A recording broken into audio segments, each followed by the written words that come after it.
It's January 2nd, and West Red Lake Gold has already issued its first news release of the year. Today, we announced the close of the US $35 million credit facility with Nebari Natural Resources. Now, we announced this as a term sheet with Nebari back in October, and after several months of technical and legal review, we and Nebari now have a completed loan agreement in place, and the first $15 million, US $15 million of that loan is now in West Red Lake's hands. Now, it took a little longer than some expected to finalize this deal from the term sheet, but it just takes an immense amount of due diligence to complete a deal like this. At the end of the day, Nebari had to understand our data and plans at the Madsen Mine almost as well as we do, and that just took time.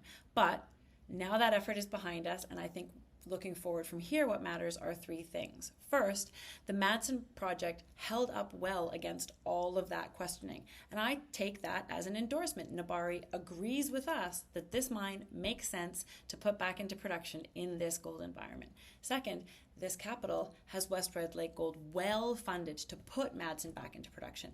Now, at site, we're already mining on that small test mining scale to build up bulk samples and to ensure to get our crews operating efficiently, accurately, and of course, safely.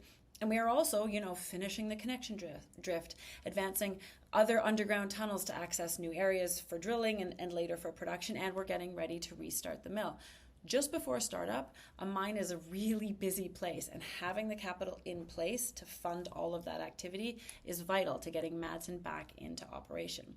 The third thing I want to say is this is a good debt deal. The cost of capital is reasonable, and the terms are designed to support success at Madsen. Things like no capital repayment for 15 months, and that half of capital is not due until a bullet payment at the maturity of the loan.